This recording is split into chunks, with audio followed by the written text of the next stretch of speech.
distância ou virtual. Saúdo aqui os eminentes desembargadores, desembargador Fernando Chimenez, nosso decano, desembargadora Lisete Cadeira, desembargador Tacílio. Também saúdo a nossa procuradora de Justiça, Isabel Porto, nossa defensora pública, Ana Cristina. Portanto, declaro aberta a sessão e passo exatamente a indagá-los sobre a ata da sessão passada. Nada havendo impasse impugnada, passemos a apreciar os processos. Iniciamos com o item 2, processo com pedido de vista, nós não temos. Processo com pedido de vista, nós não temos um processo aqui, que é o do item 2, que é do PJE, primeira Câmara, é do 5º Gabinete da Primeira Câmara de Direito Público, cujo relator é o eminente desembargador José Tacílio Souza Silva, apelação número 021, 61, 69, 67, 2022, 806.000 ao contrário. As partes,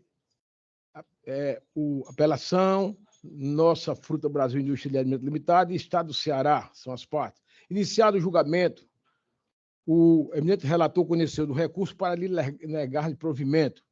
Após, o excelentíssimo senhor desembargador Fernando Chimenez Rocha pediu vista dos autos. O julgamento foi suspenso e, nesse caso, eu passo a palavra ao eminente desembargador Fernando, que pediu vista dos autos.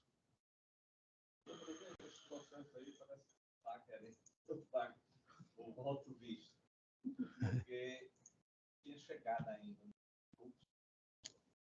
Portanto, agora vai ficar para quando eu voltar de férias. Pronto.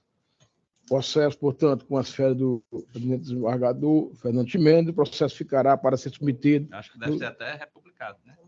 Após o retorno dele de férias, portanto, deverá ser republicada a ata. O item 3 é o processo com pedido de sustentação oral, com preferência. E começamos pelo o processo número 63. O item 63 é o processo 02-10250, 44-2015, 806.000 ao contrário. Apelação civil. Apelante, Lígia Evangélica de Assistência Érica Mota, e apelado município de Fortaleza. A relatora é a eminente desembargadora Lisete de Souza Gadelha. O advogado é doutor Rafael Ribeiro Monteiro Cruz. E doutora Kerliane A. de Oliveira Coutinho. Ambos presencial. Eu indago se o nobre advogado está presente virtualmente. O doutor Rafael está presente. Após... Avisa a doutora. Trata-se, na verdade, de embargo de declaração. Embargo de declaração não por ponto. Pois é. Aqui consta apelação, mas estão apelando desembargo. Portanto, não cabe, em se tratando de embargo de declaração, não permite a sustentação oral. Nobres causídicos. Foi mandado rejulgar, né? Eu até queria que tivesse uma sustentação nesse caso, oral, porque eu estou meio confuso. Não, mas aí não pode haver, não vamos abrir. Nesse caso, esse processo foi julgado. Senhor presidente, eu, em relação a esse processo, eu tive algumas dúvidas, né? E até conversar com a desembargadora. Mas eu estava aguardando, embora eu tenha votado, aqui uma sustentação oral, porque eu achei também que era uma apelação. Sim. Mas como eu não venho, eu não estou assim muito esclarecido, muito seguro. Muito embora eu tenha entendido mais ou menos o que a desembargadora tenha colocado aí, acho que até tem precedente aqui, né? Mas eu preferia deixar para a próxima sessão. Vossa Excelência prefere um adiamento. Não, meu, né? Assim, eu posso pedir vista. Pedir vista. Pedido de vista concedido. A não ser que fosse aqui, feito aqui o voto aí dela, né? Assim, porque eu não... Não, é melhor pedir vista, não lhe ocupar aí com a leitura do processo. Anunciado o número do processo, o eminente desembargador Fernando Ximenes houve por bem pedir vista do mesmo.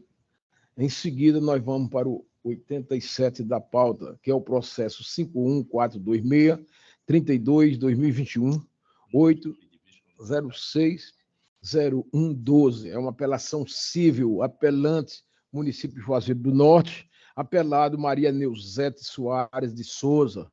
A relatoria do eminente desembargador José Tacílio Souza da Silva. O advogado é Laudeni da Costa Landim. E esse pedido de sustentação também na modalidade virtual. E eu indago se o eminente, se o ilustre advogado Laudeni da Costa Landim está presente virtualmente. Presente, Excelência. Eu indago se o ilustre advogado dispensa a leitura do relatório. Dispensa a leitura do relatório. Dispensada a leitura do relatório, o ilustre advogado disporá do prazo regimental de 15 minutos para proferir sua sustentação oral. Ok. Boa tarde, excelentíssimo senhor desembargador presidente, excelentíssimos demais desembargadores. Bom, esse é um processo de uma cobrança de salários ou diferenças salariais retroativos contra o município de Juazeiro. Se verificarmos, como Vossa Excelência já verificaram, se verificarmos a contestação do município, o município anui com alegação, tanto é que a sentença foi quase como se tivesse havido um acordo entre as partes. Ela cobra um período e a única discordância da petição inicial e da contestação é só referente ao mês de agosto de 2015, porque o município entende, como ela deu entrada em agosto de 2015, ela só teria direito a essa diferença salarial a partir de setembro de 2015. Essa é a única contestação que o município de Juazeiro faz no primeiro grau. Com a decisão favorável, já que não havia contestação sobre isso, a senhora Maria Neuzete, o município apelou dizendo duas coisas. Primeiro, continua discordando do mês de agosto de 2015. E segundo, alega que a parte não deveria ter trazido, já na petição inicial, os cálculos. Ora, o CPC prevendo uma agilidade, o atual CPC prevendo uma agilidade processual, ela pede, inclusive, em um dos seus itens, lá quando fala da petição inicial, que se traga os cálculos. E foi trazido os cálculos desde a petição inicial. O município não contestou, em momento algum. E aí ele vem agora, em sede de apelação, alegar que os cálculos não deveriam ter sido feitos no primeiro grau e logo na petição inicial, que isso aí deveria ser objeto quando da execução. Então, com base nisso, a parte autora, aqui recorrida, requer que seja mantida a decisão do primeiro grau sem qualquer alteração. Esses são os termos, Excelência.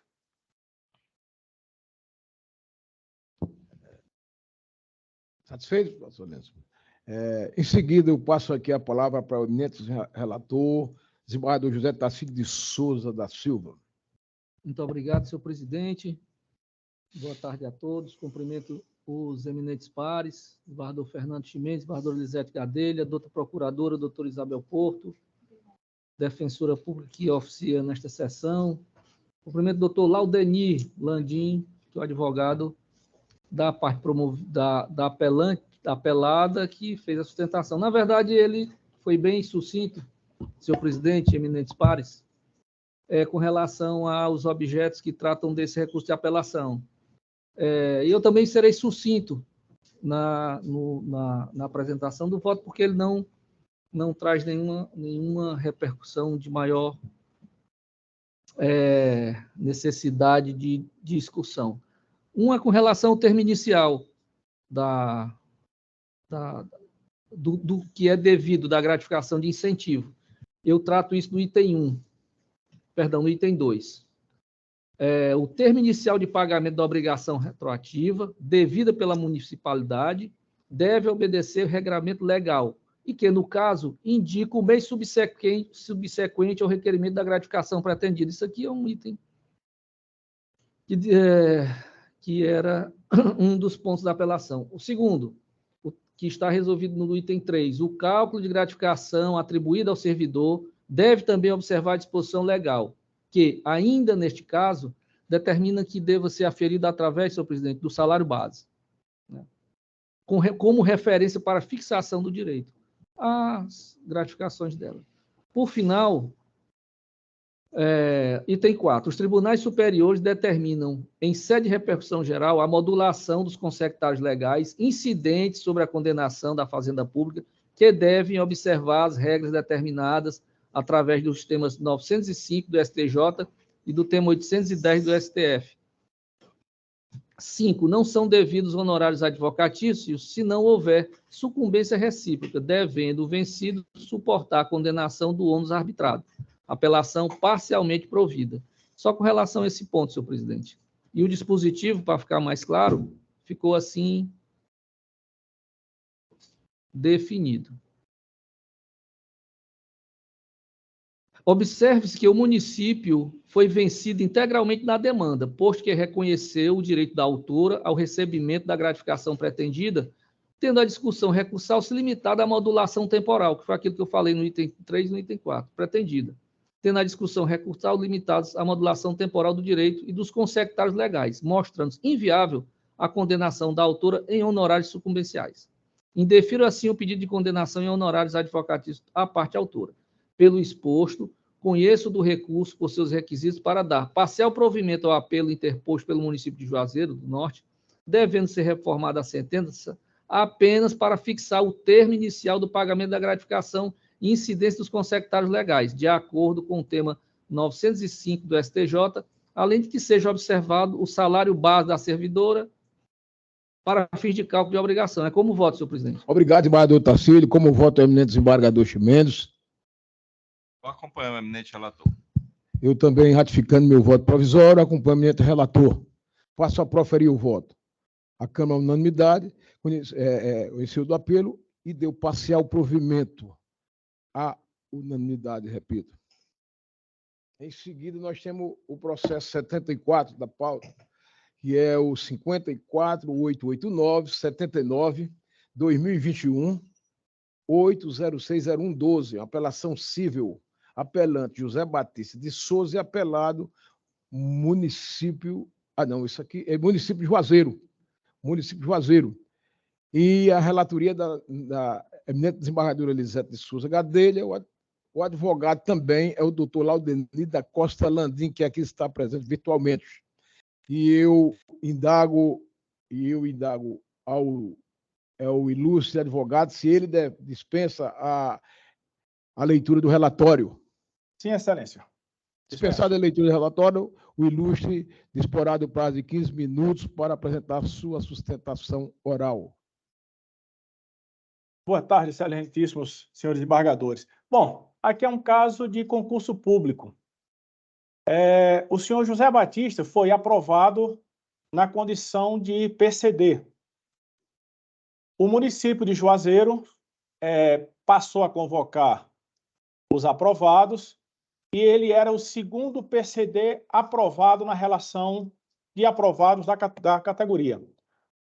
Quando o município fez a primeira chamada, chamou um PCD e chamou os concursados normais. Dos concursados de PCD que foram convocados no primeiro chamamento, um deles não tomou posse. Logo, haveria a necessidade da substituição do município pelo PCD seguinte. O que foi que o município fez? Fez uma convocação apenas de aprovados que não são do PCD. O que ele questiona, o que se questiona em mandado de segurança, é exatamente isso. O município teria a obrigação de de convocar o próximo da lista pelo fato de um não ter tomado posse ou de ter desistido. Isso é a mesma, tanto faz. No caso específico, o município fez uma contestação onde o município diz que iria chamar, só que não deu tempo porque o processo de não convocação, de não nomeação daquele PCD anterior simplesmente não tinha sido concluído, mas que ele será chamado em seguida. Mas quando? Esse concurso teve a validade a partir de 2020 e tem validade até março de 2024. A pessoa está aguardando um chamamento que o município já deveria ter chamado por obrigação. E o município não chamou, reconhecendo que não, eu não chamei porque o processo de não nomeação do antecessor dele na mesma condição não estava concluído. Agora, isso foi mais de 7 meses, Excelência. Ou seja, teria o município tempo suficiente de ter feito aquele procedimento e ter convocado um novo PCD. Com base nisso, o José Batista está requerendo a sua imediata posse, convocação e posse naquele cargo que ele fez o concurso e foi aprovado. São esses os termos. Obrigado, doutor Laudeni. Com a palavra, a eminente desembargadora Lisete de Souza Gadelha, para proferir seu voto. Obrigada, Excelência. De início, parabenizo o doutor Laudemir e passo aqui a leitura do nosso voto através da proposta de emenda na sua parte explicativa. O impetrante sustenta que, em razão da exoneração do quadro de servidores de candidata anteriormente aprovada nas vagas destinadas às pessoas com deficiência, o edital de convocação número 05/2021 deveria ter previsto sua imediata convocação, por ser ele o próximo candidato na lista das vagas reservadas às pessoas com deficiência. Para a nomeação dos candidatos aprovados, o município deve realizar convocação alternadas, observando a proporcionalidade entre as vagas reservadas para cotistas e as vagas totais, de modo que a eventual desistência de um candidato PCD obriga que a administração convoque o próximo cotista da lista de espera em sua substituição, sob pena de violação à regra do edital. Contudo, a referida regra está adstrita ao momento da nomeação dos candidatos, não havendo disposição sobre as situações de vacâncias de cargos ocupados por candidatos já nomeados que tomaram posse e foram posteriormente exonerados. Uma vez que tenha o candidato tomado posse e entrado em exercício, a disposição do edital foi integralmente cumprida, sendo certo que a próxima nomeação de candidato classificado como PCD deve respeitar a ordem de classificação do concurso, estabelecida pela regra da alternância, não havendo que se falar na nomeação imediata do próximo cotista, sob pena de violação à ordem de classificação, a menos que seja ele o próximo candidato da lista de espera, o que não é a hipótese dos autos. A eventual vacância posterior, por qualquer que seja o motivo, em nada interfere na ordem da nomeação dos candidatos que se submete a regulamento próprio, alternância e proporcionalidade, que no caso dos autos não há evidência de que tenha sido descumprido pela administração municipal. Assim, tomo conhecimento da apelação oposta para desprovê-la, mantendo a sentença de piso e honorários incabíveis na espécie. É como voto. Obrigado, eminente desembargador Lisete. Como voto do desembargador Tarcílio Jefferson de Souza. Obrigado, senhor presidente. Cumprimento o doutor Laudeni, o advogado que fez a sustentação. Eu acompanho o voto da eminente relatora, até porque é didático. Ela fez uma explanação muito precisa em relação à proporcionalidade e alternância e retratando o que há nos autos, né? Então, eu acompanho integralmente a eminente relatora. Obrigado, desembargador Tarcílio. Eu também, aproveitando desculpe, passo a palavra ao desembargador Chimenez. Mas não, eu acompanho integralmente o voto da eminente relatora, conforme já havia feito no voto provisório. Passa a proclamar o resultado recurso conhecido e não provido à unanimidade. Em seguida, nós temos aqui o PJE, que chama o número 31, que é do 5º Gabinete, da relatoria do 5º Gabinete do desembargador Tacílio. E tem como parte Caroline Nóbrega de Araújo e o município de Acopiária. Há uma sustentação oral, e aqui nós estamos recebendo a notícia de que o doutor relator está adiando o feito. É o 31. Realmente está aqui constante, parece que... Aqui congeado.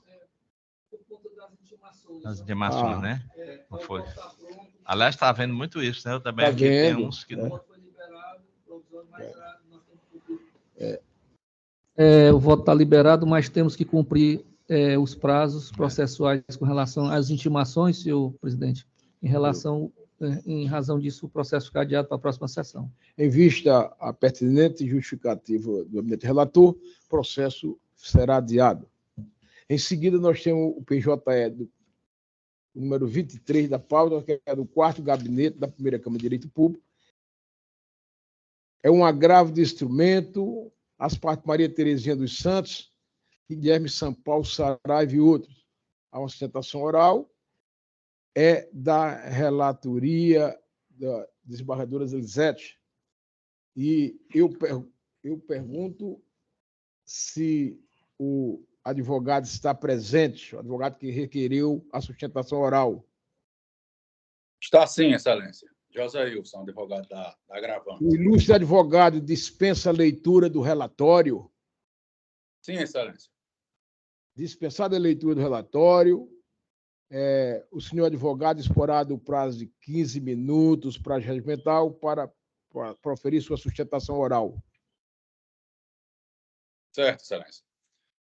Boa tarde ao desembargador presidente da turma, boa tarde à desembargadora relatora do processo, doutora Lisete, aos demais componentes. O caso aqui que trata o agravo do instrumento é uma situação de aposentadoria de professora do município de Barbalha e, consequentemente, reconhecimento ou não se há vacância ou não de cargo público nessa situação específica. Pois bem, no caso da minha cliente, a senhora Maria Terezinha dos Santos, professora do município de Barbalha, veio a se aposentar no ano de 2013. Na época, o município dispunha do regime seletista. Consequentemente, pelo regime seletista, não existia regime de previdência própria no município, e assim, tanto ela como os demais servidores eram aposentados no regime da CLT e no INSS, o RGPS. Nessa situação de regime seletista e RGPS, obviamente, os servidores não eram desligados do cargo. Não tinha a questão da vacância de cargo, posto que, em sendo regime seletista e INSS, eles se aposentavam e permaneciam na ativa, com seu vínculo ativo. E existia até uma discussão no regime da CLT, era o artigo 423, parágrafo 2º da CLT, que falava lá que, quando se aposentasse, poderia haver a extinção do contrato de trabalho, que é o caso específico de minha cliente, que ela tinha um contrato de trabalho, empregado público. Então, existia essa discussão no âmbito dos tribunais trabalhistas, 7º Regional do Trabalho, TST, mas, enfim, a matéria chegou ao Supremo Tribunal Federal e lá houve duas ADINs, que são as ADINs 1770 e 1721, que declararam a inconstitucionalidade desse artigo da CLT, 453, parágrafo 2º, que autorizava a extinção dos vínculos no regime seletista, né, e a aposentadoria do INSS. Pronto. Superada essa fase, né, minha cliente continuou trabalhando, né, como muitos e muitos outros do servidor do município de Barbalha, E o município veio a instituir o regime estatutário, agora no dia 10 de março de 2022. Então, a partir de 10 de março de 2022, o município instituiu o regime estatutário, houve a transmudação do regime seletista para estatutário, e foi previsto no Estatuto, no artigo 20, parágrafo inciso 3, a questão da vacância de cargo. Como também, no mesmo Estatuto, foi previsto que, no artigo 200, está aí nos autos, artigo 200, parágrafo 2º, que aqueles servidores que estavam aposentados antes da emenda constitucional 103, de 2019, que foi a reforma da Previdência, aqueles servidores que estavam aposentados antes da reforma da emenda constitucional, que foi a reforma da Previdência, eles poderiam permanecer com seus vínculos ativos. Porém, esse parágrafo 2º do artigo 200 criou uma situação no sentido de dizer que quem estivesse readaptado de função, que não voltasse para o efetivo exercício do cargo que foi concursado, no caso de minha cliente professora, seriam desligados. Então, minha cliente ela estava nessa situação e ela estava com a readaptação de função, que seria aquela situação do professor que não está diretamente em sala de aula, porém ela estava exercendo outras atividades típicas do magistério, como dar aula de reforço, né? Outras atividades, até a gente menciona aí, ou seja, não tinha deixado de ser professora. E o município criou essa situação aí no Estatuto com a finalidade de exonerar ela e muitos servidores sob o pretexto de que, com o Estatuto, veio a questão da vacância de cargo e eles seriam exonerados, como de fato minha cliente foi exonerada. A gente sabe que existe uma discussão no âmbito do Supremo Tribunal Federal, onde nós temos dois temas relevantes, que são os temas 606 e o 1150. O tema 606, ele trata da questão do empregado público, que era o caso do meu cliente, empregado público aposentado, né, no regime do INSS, seletista aposentado no regime do INSS. E temos o tema 1150, que trata do servidor público aposentado, servidor público, no caso estatutário, né, aposentado no regime também do INSS, né?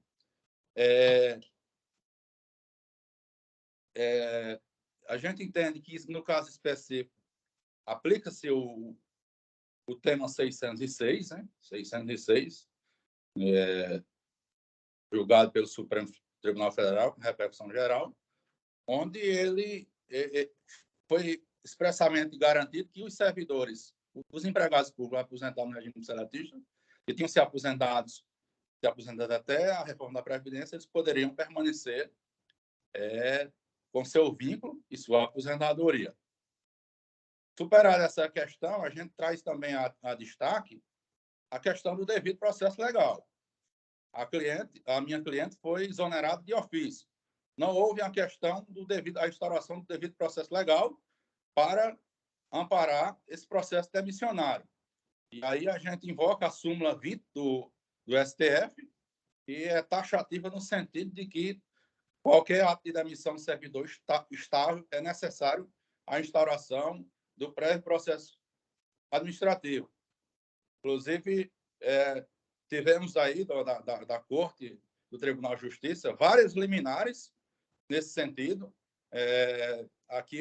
Queria citar aqui a liminar do desembargador Fernando Ximenes, concedida no processo 300.0016, dia 55, 2023, 806.000, onde, pela violação desse devido processo administrativo, caso específico de outra professora de Barbalha, o eminente desembargador proferiu a liminar, concedendo os efeitos da tutela recursal e determinando a reintegração da impetrante, senhora Ana Maria Pereira Celestino. Também trago aqui outra liminar, também pela violação do devido processo administrativo, demissão também de Barbalha, na mesma situação, demissão de ofício, mediante simples portaria, sem a instauração do processo administrativo, do desembargador Francisco Banhos Ponte, né? No processo 300.0008 de 78, 2023, 806, 800.000. E de outras turmas, no mesmo sentido, liminar da desembargadora Tereza Neuma Duarte Chaves, no processo 300.0018, 25, 2023, 806.0000. E do desembargador Luiz Evaldo Gonçalves Leites, processo 300.0020, 92, 2023, 806, 000. Todas essas liminares bem recentes, né, que envolveu esse processo de demissão ex-officio do município de Barbalha, que foi consubstanciado no mês de dezembro de 2022, o que ensejou a interposição de mandado de segurança na instância, né, inicial e, consequentemente, diante das negativas do juiz de primeiro grau, veio à tona esses embargos, esses agravos de instrumento, como o presente, e a gente, ora, submete à apreciação dos desembargadores, esperando que seja inteiramente provido. Esse é o pedido. Com a palavra, a eminente desembargadora Lisete Gadelha, para proferir seu voto. Obrigada, presidente. O cerne da questão devolvida a esta instância revisora consiste em definir se estão presentes os pressupostos necessários à suspensão liminar do ato reputado coator impugnado na ação mandamental de base que exonerou a servidora pública impetrante, aqui agravante, aposentada voluntariamente pelo Regime Geral de Previdência Social do cargo de professor 2 do município ora agravado. Em sede de mandado de segurança, a concessão de liminar é que surge condicionada à satisfação cumulativa e simultânea dos requisitos indicados no artigo 7º, inciso 3, da Lei 12.016, de 2009, a saber, o fundamento relevante, fumus boni iuris, e a possibilidade de ineficácia da medida, acaso deferida apenas ao final da demanda, periculo in mora.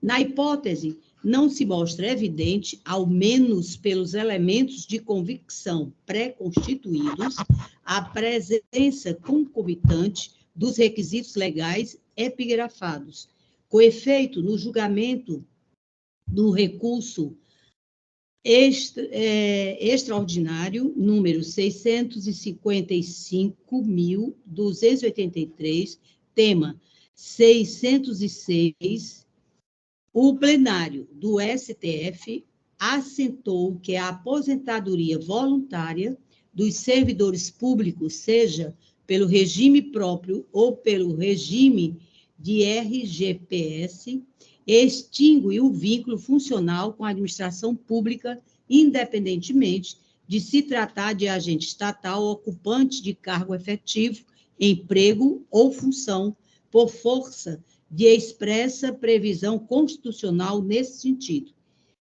Carta Magna, artigo 37, parágrafo 14, na redação dada pela Emenda Constitucional 103 de 2009.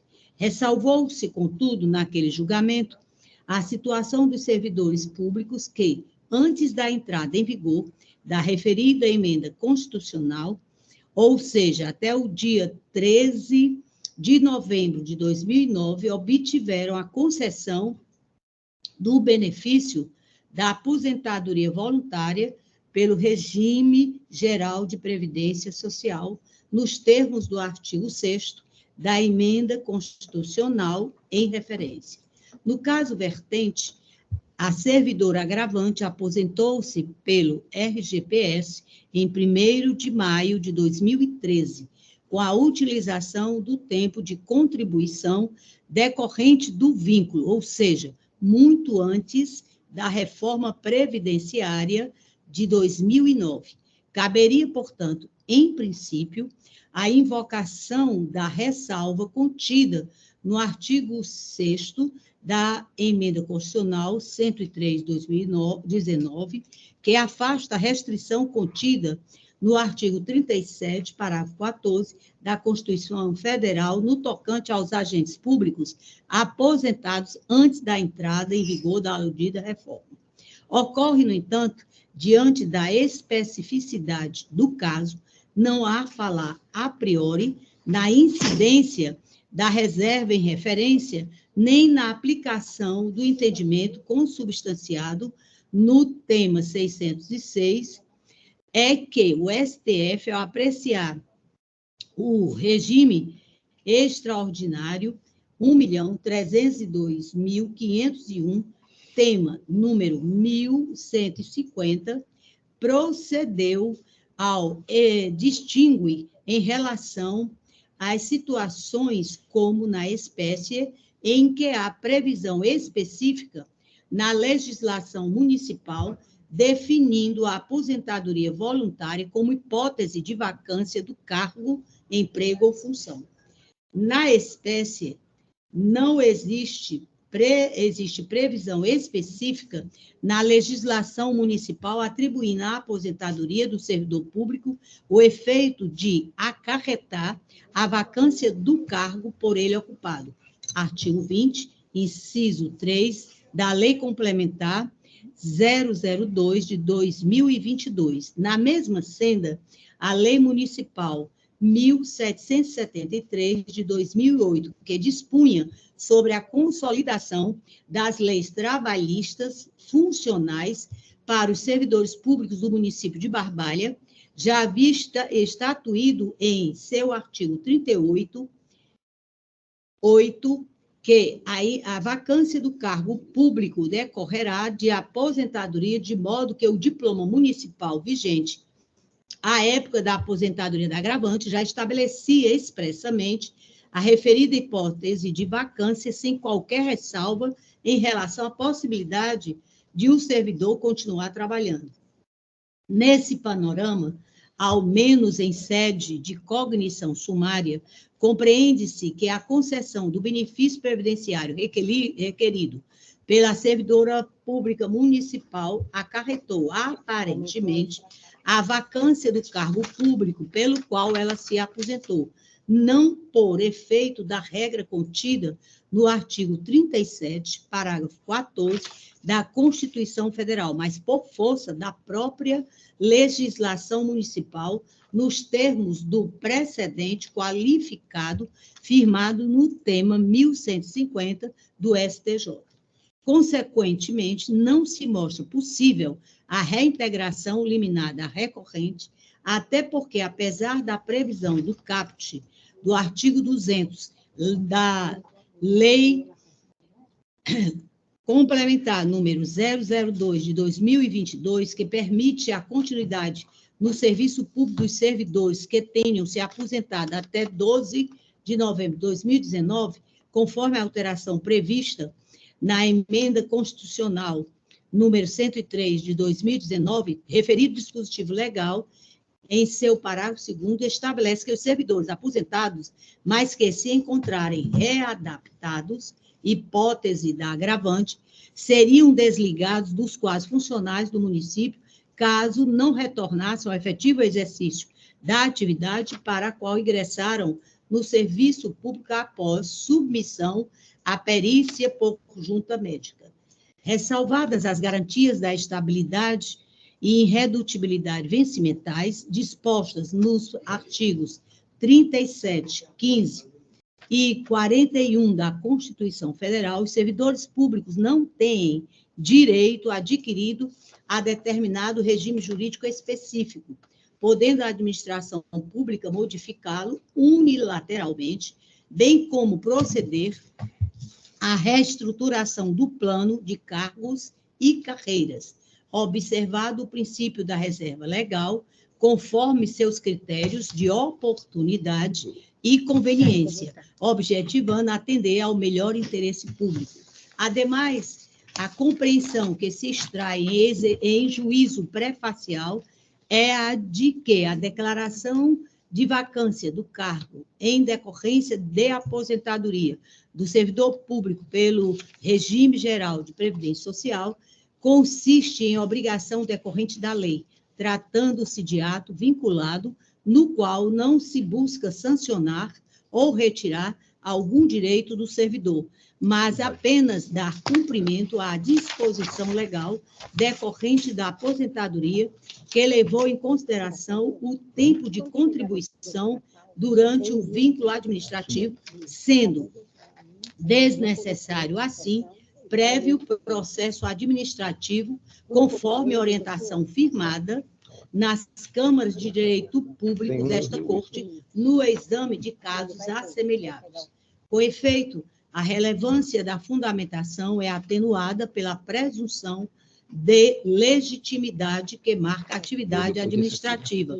Presunção esta que, embora relativa, recomenda a preservação das ações da administração, pelo menos até que se tenham os elementos necessários à formação de um melhor e mais abalizado juízo das questões de direito e de fato que cercam o objeto da ação mandamental.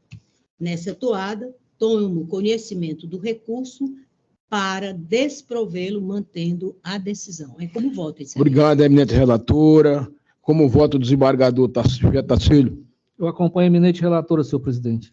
Obrigado, desembargador José Tacílio. Como voto do desembargador Fernando Chimenez. Senhor presidente, em primeiro lugar, eu fico assim, quando o advogado cita que a gente deu uma decisão interlocutória, né, no mesmo sentido, eu fico assim, querendo saber o que foi a decisão. Que às vezes não é a mesma coisa, né? Inclusive, pelo que foi dito aí, me parecia que era até do mesmo município. Sim. Efetivamente, eu dei uma decisão agora recente, no dia 27 de outubro, negando efeito suspensivo a um agravo do Estado, mantendo uma decisão do juiz de primeiro grau, que mandou reintegrar uma servidora, não me recordo bem se ela era professora ou não, mas em circunstâncias um tanto quanto diferentes, que não me permitiria, no primeiro momento, dar esse efeito suspensivo. Até porque existe lá uma lei nesse município, que é de Granja, eu estava aqui olhando, e o município diz, olha, os servidores que tiverem optado para o regime especial, tal, tal, tal. E não havia prova, até onde eu examinei, né, que era no âmbito estreito de um agravo de instrumento, de que havia essa opção. Nem foi feito isso por parte do Estado, nem tampouco por parte da própria beneficiada. O que dificultou de eu tomar uma decisão dando efeito suspensivo. Porque a matéria me parecia, inclusive com base na emenda constitucional 103, que o caso poderia estar dentro daquela exceção a que Vossa Excelência se reportou aí. Então, eu quero fazer esse esclarecimento, né? Porque não me parece que haja aqui qualquer contradição com a liminar que eu proferi no dia 27. Se é essa a que o nobre advogado se refere. Então, eu acompanho integralmente o voto de Vossa Excelência. Obrigado, desembargador Fernando Chimenez. Passo a proclamar o resultado. Recurso conhecido e não provido. Decisão unânime. Em seguida, chamo o item 15 da pauta, é o processo número 51.003.32/2012, 806, ao contrário, /50.001. Trata-se de um agravo interno civil. Agravante Francisco Josafá Fernando e agravante Jaqueline da Silva Bento. O advogado que solicitou a sustentação é o doutor Carlos Alberto Câmara de Vasconcelos. e é da relatoria do presidente que vos fala.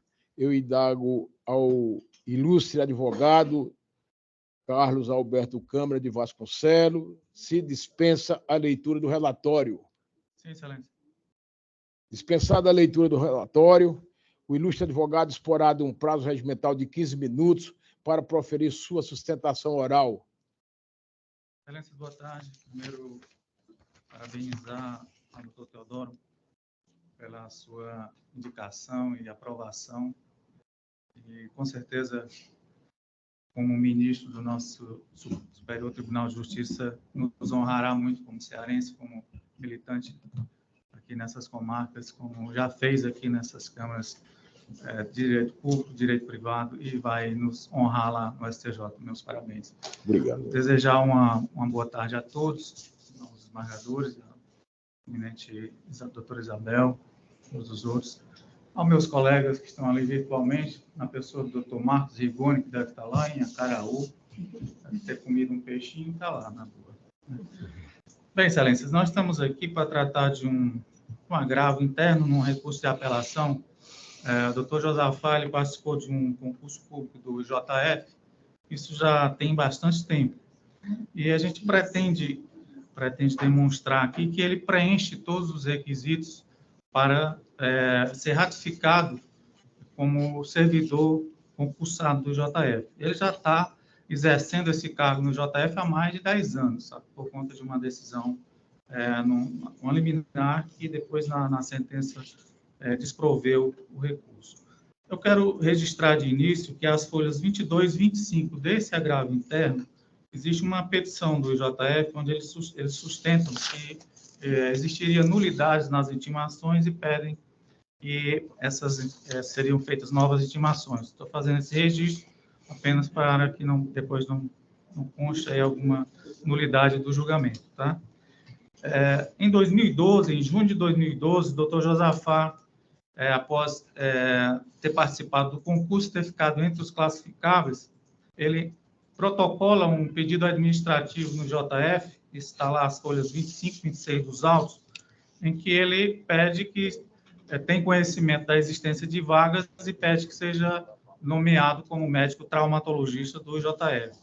Esse processo administrativo tramita internamente e os senhores vão encontrar lá as folhas 93 dos autos, uma certidão do Departamento de Pessoal do JF, dando conta da existência dos cargos que ele arguía existir. Esse processo continua sua tramitação interna e vai para a Procuradoria Jurídica do JF. A Procuradoria Jurídica, num parecer bem extenso, que está as folhas 47 e 58, reconhece a existência dos cargos vagos e encaminha o processo à superintendência. Primeiro, o superintendente, por cautela, encaminha esse mesmo processo administrativo, aberto por Francisco Josafá Fernandes, à PGE. A PGE não, a PGM, onde recebe lá na PGM o parecer de folha 60, onde se o parecer é ratificado pelo procurador-geral do município, à época, doutor Monte Alverne, né, onde ele diz às folhas 63 que sim, os cargos vagos existem lá no JF e aquele interessado que havia aberto o processo administrativo tinha direito a ser nomeado. Ele tinha ficado entre os classificáveis, né? Vão registrar. O processo volta ao JF, da PGE, da PGM, e vai para a superintendência. O superintendente ratifica esse entendimento e manda para providências, que se esperava que fosse praticado os atos para nomear, então, o Josafá, que tinha aberto esse processo administrativo, tinha feito toda essa tramitação e o direito dele tinha sido reconhecido. Passando pela Procuradoria do JF, passando pela PGM e voltando à superintendência do JF, reconhecendo o direito, como está lá as folhas 63, na época, o superintendente do JF era o doutor Messias Barbosa Lima, reconheceu o direito. O Josafá ficou aguardando, então, a publicação dos atos, que não vieram. Ele achava que isso estava demorando porque ele tinha interposto uma ação de rito ordinário, ele alegava nulidade de alguns julgamentos de questões. Ele achando que era isso que estava retardando a sua nomeação, ele desiste dessa ação de rito ordinário e interpõe um mandato de segurança, alegando, sustentando a omissão do superintendente em praticar, em determinar a prática dos atos administrativos que o levasse à sua nomeação. Então, nesse novo processo, nesse novo mandato de segurança, que ele obtém uma liminar e é nomeado. Ele foi nomeado em janeiro de 2013. Desde janeiro de 2013, portanto, há mais de 10 anos, ele ocupa esse cargo de médico traumatologista lá no JF. Inclusive, durante todo esse tempo que ele está lá, se os senhores, as folhas 124, tem uma declaração aí do chefe do serviço de traumatologia, dizendo da necessidade, da importância do trabalho que ele desenvolve há mais de uma década lá no JF. Então, com base nesse histórico que a gente sustenta que Francisco Josafá Fernandes preenche todos os requisitos para ser reconhecido o seu direito de ser nomeado e efetivado nesse cargo que ele já ocupa no JF. É isso que se requer, excelência. Obrigado, doutor Carlos Alberto Câmara. E eu passo a proferir meu voto e peço permissão aos pares que integram esta Câmara para assim o fazer através da leitura da ementa. E assim inicio. Trata-se de agravo interno interposto por Francisco Josafá Fernandes, almejando a reforma de decisão monocrática proferida por essa relatoria, que, em sede de recurso de apelação, em ação de obrigação de fazer, negou provimento ao apelo. 2. A questão em análise trazida pelo recorrente nesse agravo interno consiste em se examinar a possibilidade de nomeação de candidato aprovado em concurso público fora do número de vagas prevista no edital, sob o fundamento de que teriam surgido novas vagas decorrentes de renúncias, além de contratações temporárias indevidas para exercer a função do cargo que o agravante concorreu. 3.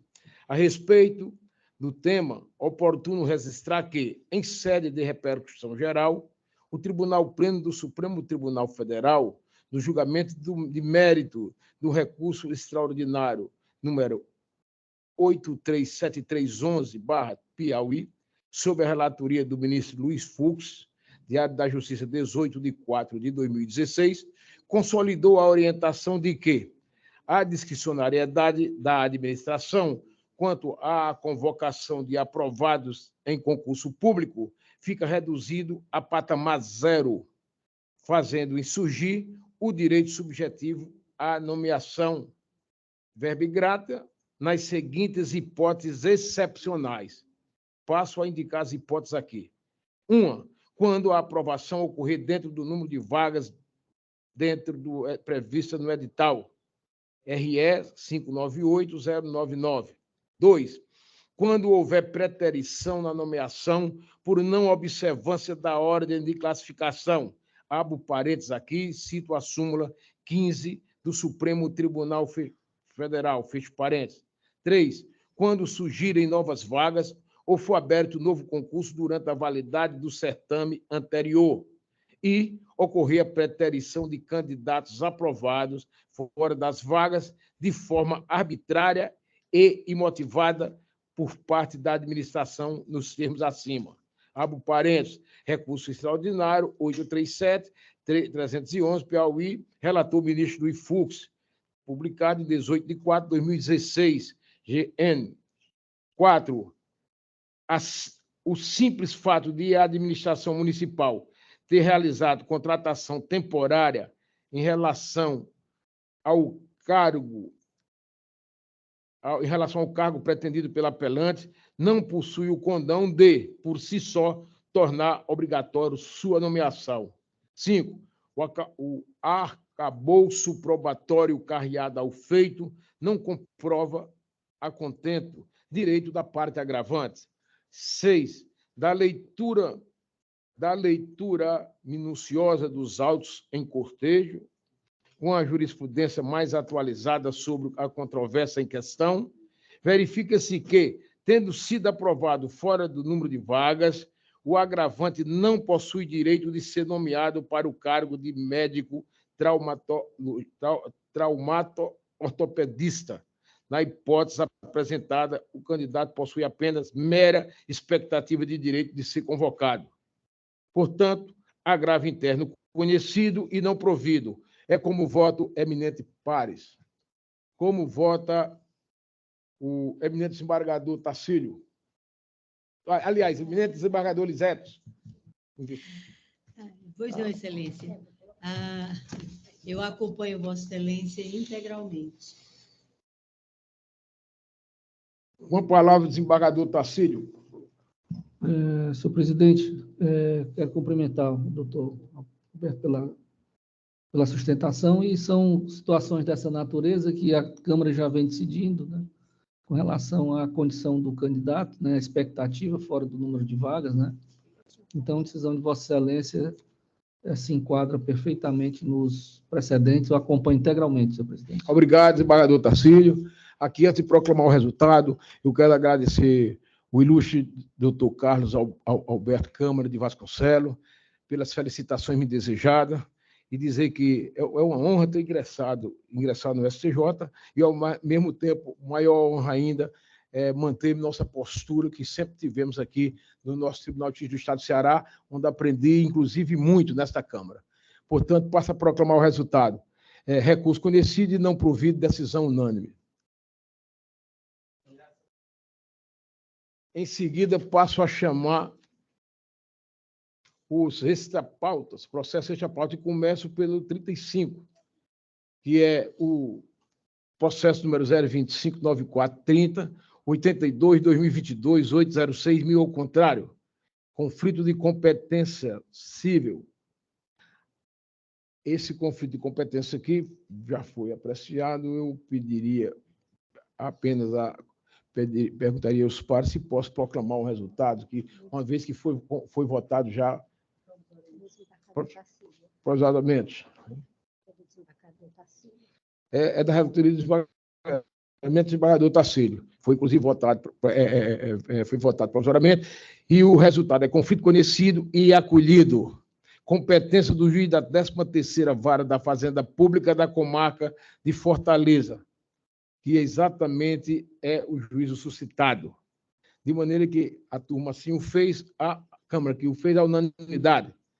Em seguida, nós temos outro extra pauta aqui, desta feita, da relatoria do eminente desembargador Fernando Chimenez, que é o processo 3460, 50/2023, 806.0000. O suscitante é o juiz de direito da 5ª Vara da Fazenda Pública e o suscitado é o juiz da Fazenda da 1ª Vara da Fazenda Pública. E esse processo aqui, eu passo a palavra ao eminente relator desembargador Chimenez para se manifestar. Pois não, parece que não foi dada a oportunidade dos votos provisórios, né? Mas é um caso muito simples. Um conflito de competência entre os juízos da 5ª Vara, como disse o eminente presidente, da Fazenda Pública, e o da 1ª Vara, que é uma das varas fazendárias das causas do rito dos juizados especiais, né?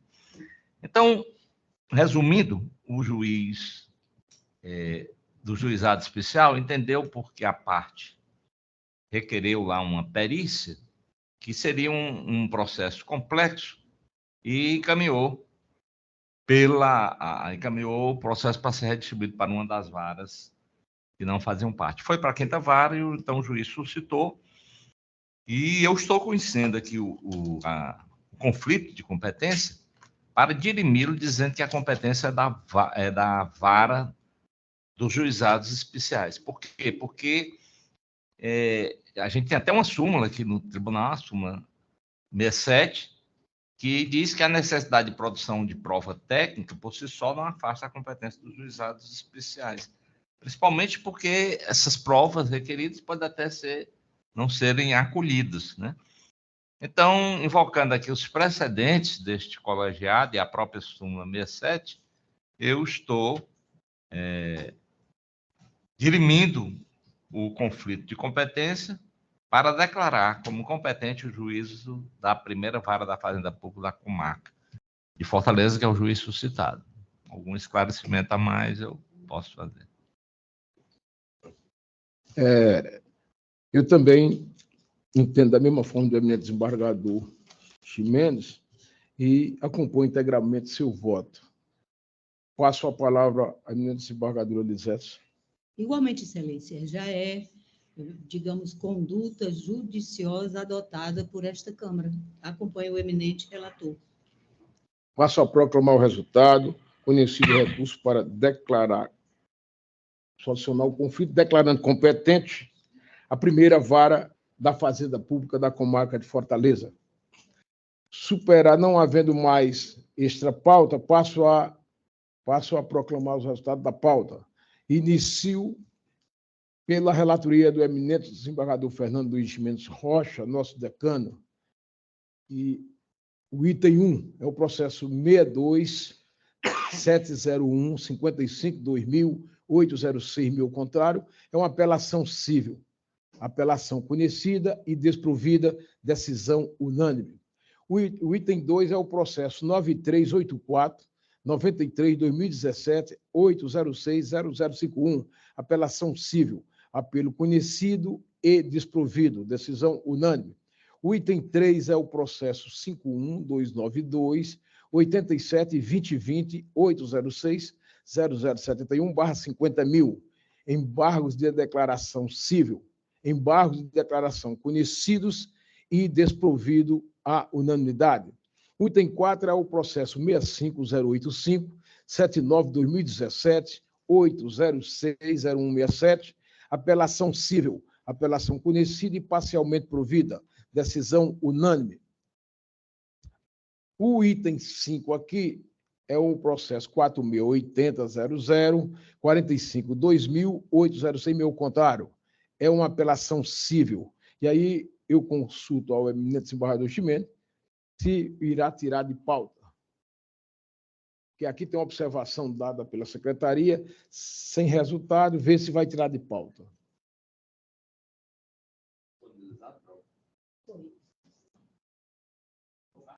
Foi disponível. Pois é o que tem aqui. Foi passado resultado para a gente. Foi passado assim. É que eu lembro que eu votei, inclusive acompanhei o relator nesse processo. Eu vi, salvo engano, eu vi acompanhar o relator. Não, esse é o processo quinto? Sim. É uma operação civil. Pois é, eu também.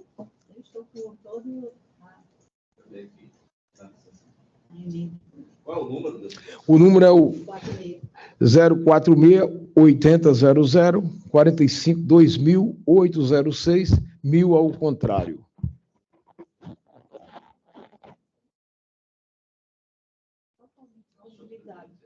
Eu votei nesse processo. Pois é, eu acompanhei. Com relação à digitação aqui. Mas Vossa Excelência poderia reverberar o vosso resultado? Diz respeito ao fato de o termo a qual ter início para fins de reconhecimento e prescrição da pretensão efetiva da Fazenda Pública, a partir do trânsito em julgado da sentença definitiva no processo de conhecimento em 16 de nove de 2009, independentemente de intimação dos credores acerca desse trânsito.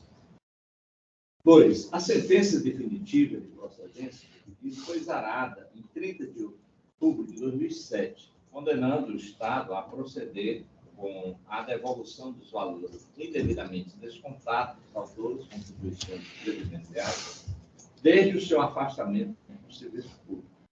O Tribunal de Justiça manteve a sentença. O apelo extremo foi inadmitido na origem, em decisão publicada no Diário de Justiça, no dia 16 de nove de 2009, circulando no mesmo dia.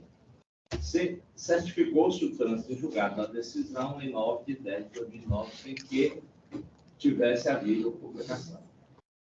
O primeiro juiz de consórcio ajuizou, em 1º de setembro de 2015 o cumprimento de sentença, porque foi posteriormente seguido dos demais em 2017 e em 2020. Muito tempo, além do lapso final do quinquênio previsto no artigo 1º do Decreto-Lei 20.910 de 1932, estando caracterizada a prescrição. Não prospera a tese sustentada pelos recorrentes, aventadas em ambos os apelos de ter sido violado o artigo 236 do CPC de 73, uma vez que, prolatada e transitada a sentença, caberia aos recorrentes acompanhar o feito e agir para dar consecução em juízo de exigibilidade do crédito, apelos conhecidos e desprovidos. Obrigado, eminente desembargador Ximenes, e eu também acompanho em toto o voto de Vossa Excelência. Como vota a eminente desembargadora Elisete? Igualmente, Excelência, acompanho, como já o fiz, no voto provisório. Passo a proclamar o resultado. Recurso conhecido e desprovido, decisão unânime. Em seguida, nós temos o item 6, que é o processo 062-3937, 79-2022-806-000, agravo de instrumento conhecido e desprovido, à unanimidade. O item 7 e último processo do eminente desembargador Fernando é o processo 20.02.20, 47, 2022-806-0051/50.000, embargos de declaração civil, embargos de declaração não conhecidos, decisão unânime. Em seguida, passo a decantar aqui o resultado dos votos da nossa relatoria. O item 8 é o 52.90.35, 06.2000.806.000, ao contrário, /50.002, embargos de declaração civil, recurso conhecido e provido, decisão unânime. O item 9 é o processo 18.5462, 58.2018.806.000, ao contrário, /50.002, embargos de declaração civil, recurso não conhecido, decisão unânime. O item 10 é o processo 2297, 57.2014.806.0030/50.001, embargos de declaração civil, recurso conhecido e não provido, decisão unânime. O item 11 é o 55.33.9.61.2017 e 806.01.12, apelação civil, recurso conhecido e provido, decisão unânime. O item 12 é o processo 063-2108, 59.2021.806.000, agravo de instrumento, recurso conhecido e não provido. O item 13 é o processo 63.2295, 67.2021.806.000/50.003, é um agravo interno civil, recurso conhecido e provido, decisão unânime. O item 14 é o processo 63.2699.21.2021.806.0000/50.000, embargos de declaração civil, recurso conhecido e não provido. O item 15 já foi julgado nas preferências, não é isso? O item 16 é o 49.4861/2018, 806.0082/50.000, agravo interno civil, recurso conhecido e não provido, decisão unânime.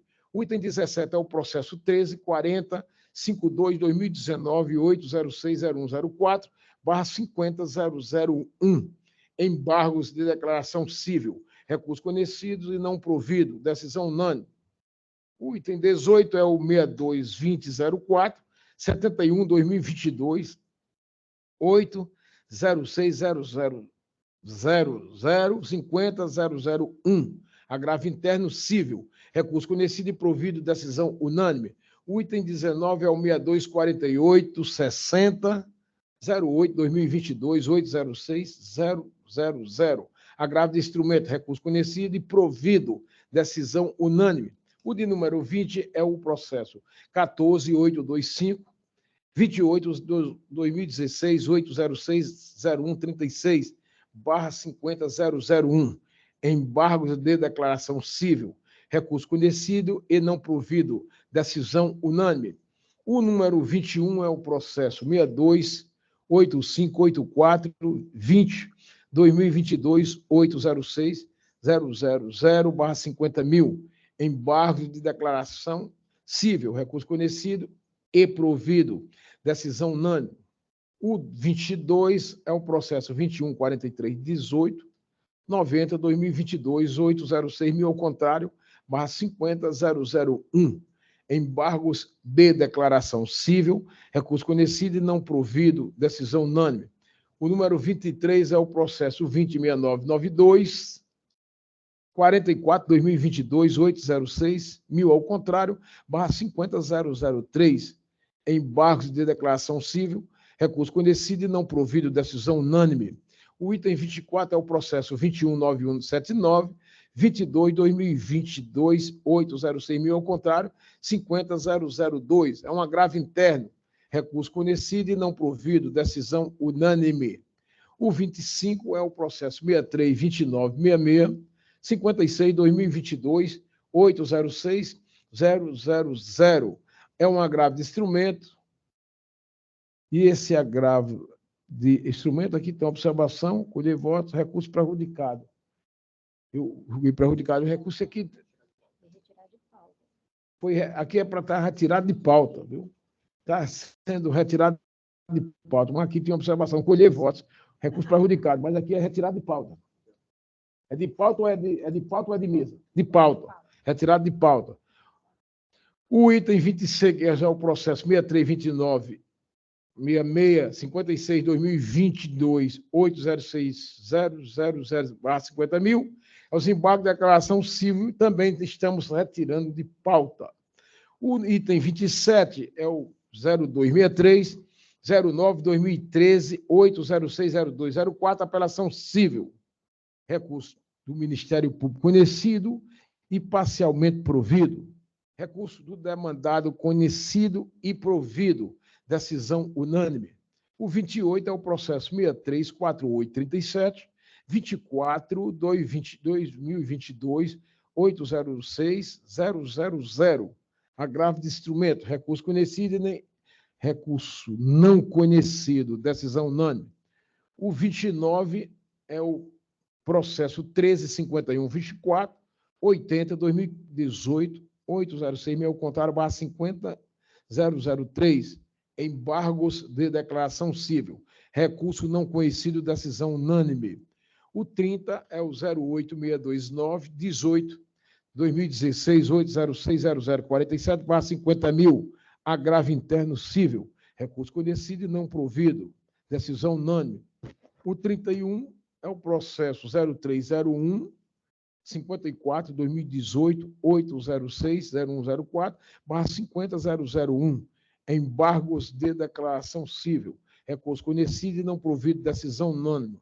O 32 é o processo 63.6011/68/2022, 806.000/50.001.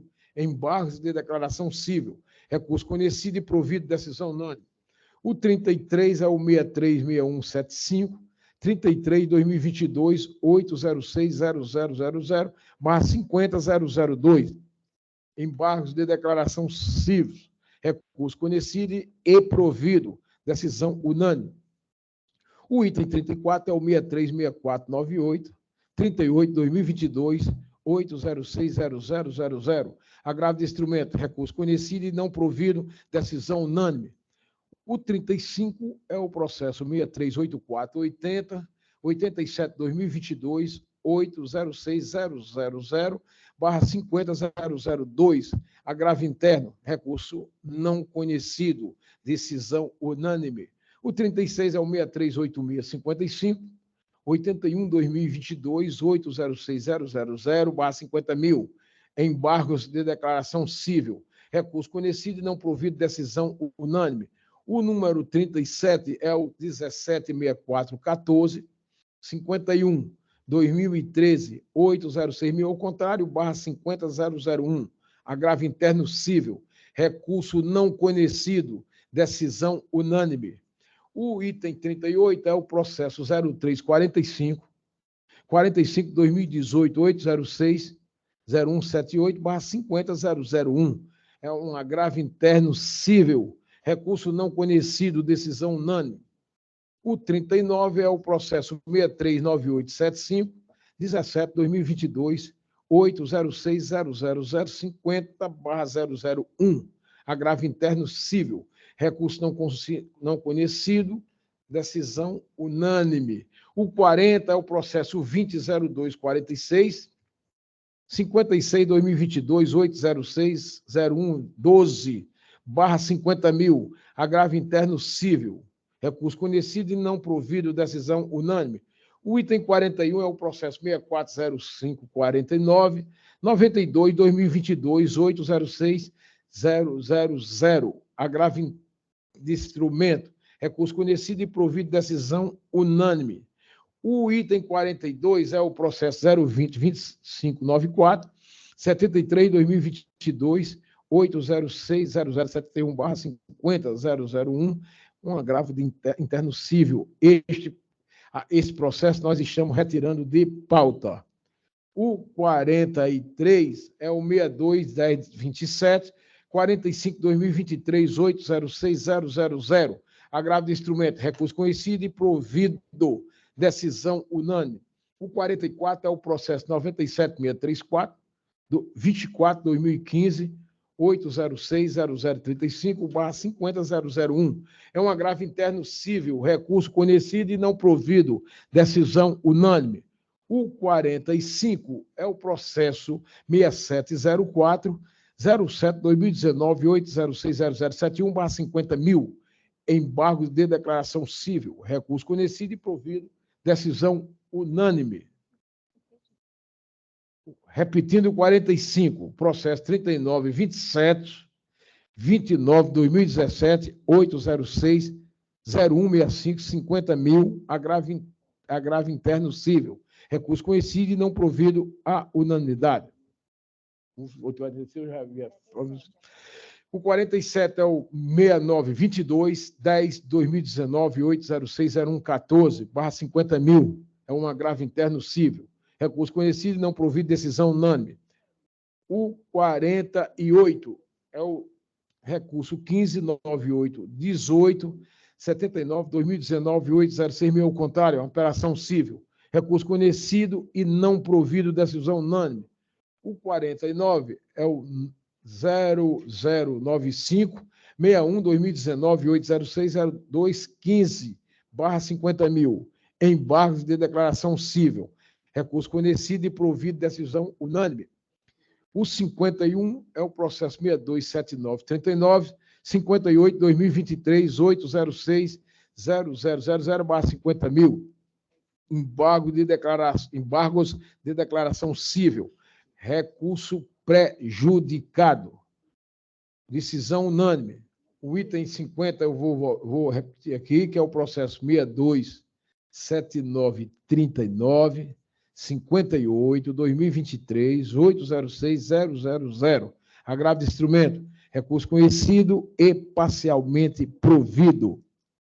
O item 51 é o processo 627939, 58/2023, 806.000/50.000, embargos de declaração civil, recurso prejudicado, decisão unânime. O 52 é o processo 10728, 32/2020, 806.0075/50.000, agravo interno civil, recurso conhecido e parcialmente provido, decisão unânime. O item 53 é o 629893, 42... Não, desculpa-me. O item 53 é o processo 0105, 84/2004, 8060101. É uma apelação civil, recurso conhecido e provido, decisão unânime. O item 54 é o 629893, 42/2023, 806.000. Agravo de instrumento, recurso conhecido e parcialmente provido, decisão unânime. O item 55 é o processo 24.7588, 08/2022, 806, meio ao contrário, é uma apelação civil, recurso conhecido e não provido, decisão unânime. O item 56 é o processo 6888, repito, 68844, 85/2016, 8060167, apelação em remessa necessária. Recurso de apelação conhecido e não provido. Remessa necessária não conhecida. Decisão unânime. O item 57 é o processo 1836, 57, 2007, 8060151. Apelação civil. Recurso conhecido e não provido. Decisão unânime. O item 58 é o processo 0025, 69, 2018, 8060121. Apelação civil, recurso conhecido e não provido. E o item 59, último processo da nossa relatoria, processo 0692, 03/2018, 806.0106. Apelação civil, recurso conhecido e não provido, decisão unânime. Em seguida, passo a proclamar os resultados dos votos da eminente relatora, desembargadora Lisete de Souza Gadelha. E iniciamos aqui pelo 60, que é o processo número 72/2010, 92, 2009, 806, meio ao contrário, apelação civil. A eminente relatora está o retirando de pauta. De mesa. Desculpa-me. De mesa para melhor análise. Retirando de mesa para uma melhor análise. O item 61 é o 772370, 91, 2008.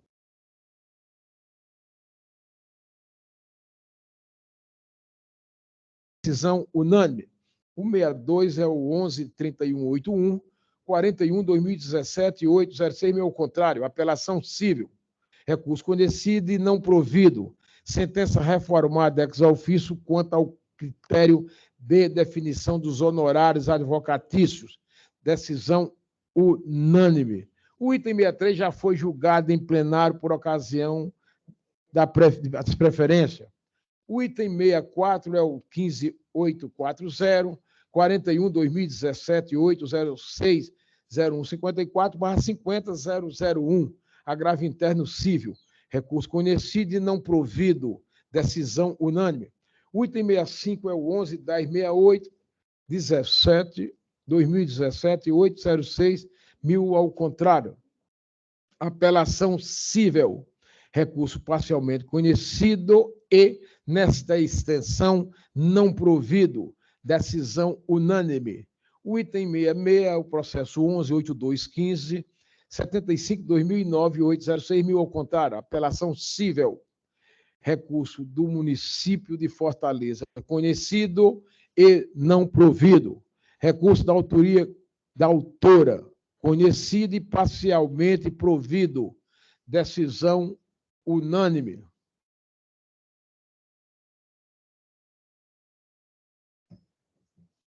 O item 67, processo 1057, 57/2007, 8060166. É uma apelação civil. Recurso conhecido e provido. Sentença reformada. Pedidos julgados procedentes. Decisão unânime. O item 68 é o processo 29897, 10/2016, 8060151. Apelação e remessa necessária. Remessa necessária não conhecida. Recurso conhecido e não provido. Sentença reformada de ofício quanto aos consecutários da condenação. Decisão unânime. O item 69 é o processo 2672, 02/2012, 0039, apelação em remessa necessária. Remessa necessária não conhecida, recurso conhecido e não provido, decisão unânime. O item 70 é o processo 0095 14 2017 806 0027, apelação civil, recurso da instituição bancária conhecido e provido, recurso do ente municipal conhecido e parcialmente provido, decisão unânime. O item 71 é o processo 627554 47/2022 806.000/50.000, embargo de declaração civil, embargos de declaração não conhecidos, decisão unânime. O item 72 é o processo 4295 39/2020-2013 8060113, apelação civil, recurso conhecido e não provido, decisão unânime. O item 73 é o 214828 06/2022 806.000, ao contrário, apelação civil, recurso conhecido e provido, sentença reformada, segurança concedida, decisão unânime. O item 74 já foi julgado através de anúncio de preferência nesse plenário. O item 75 é o 289675 76/2022 806.000, ao contrário, /50.000, ao agravo interno civil, agravo interno conhecido e provido, decisão unânime. O item 76 é o processo 2060 9708/2022 806.0167 /50.001, agravo interno civil, recurso não conhecido, decisão unânime. O item 77 é o processo 29.23.56.19/2022 806.000, ao contrário, /50.000, agravo interno civil, agravo interno conhecido e provido, decisão unânime. E o último processo da eminente desembargadora Lisete é o do item 78, processo 13.077.91/2013 806.0062, apelação civil, recurso conhecido e provido, sentença reformada, pedido julgado procedente, decisão unânime. Em seguida, passo a proclamar o resultado dos processos da lavra do eminente desembargador relator José Tacílio de Souza da Silva, e o inicio com o item 79, processo 636653, 75-21, que é 2021, 806.000, agravo de instrumento, recurso conhecido e provido, decisão reformada, à unanimidade. O item 80 é o processo 18.7666, 22/2011 806.000, ao contrário, apelação civil, reexame necessário e recurso de apelação conhecidos e desprovidos, sentença mantida, decisão unânime. O item 81 é o processo 020.0122 04/2022 806.0038, apelação civil, juízo de retratação negativo, acórdão mantido, à unanimidade. O item 82, processo 6405, 18/72/2022 806.000 /50.000, embargos de declaração civil, súmula número 18 do TJCE, embargos rejeitados, decisão unânime.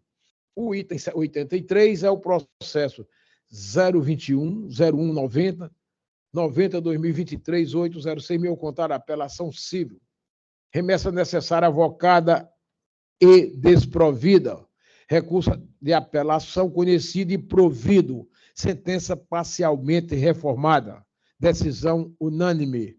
O item 84 é o processo 0094 76/2019 806.0215, apelação e remessa necessária, adiado segundo a douta relatoria. O 85 é o 20.0760 2023, 806 mil ao contrário. Apelação civil, apelo conhecido e provido. Sentença reformada, decisão unânime. O item 86 é o processo 2162, 73, 25, 2023, 806 mil ao contrário. Apelação civil, recurso de apelação conhecido e provido. Sentença anulada com determinação de retorno dos autos ao juízo de origem. Decisão unânime. E o último processo é o 87, já foi apreciado por ocasião das preferências. Em seguida, vamos analisar o processo do PJE. Iniciamos pelo processo da relatoria do decano Fernando Luiz Mendes Rocha. O número 1 é o processo 30.001.32, 72, 2023, 8060158. Estado do Ceará versus Francisco Alcreni Lima dos Santos e outros. Apelação conhecida e parcialmente provida, decisão unânime. O 2 é o 0050.940, 79, 2021, 8060069. Apelação civil, município de Coreaú versus Creani Souza Neri Portela. Apelo conhecido, em parte e parcialmente provido, decisão unânime. O item 3 é o processo 0265187, 91, 2021, 806 mil ao contrário.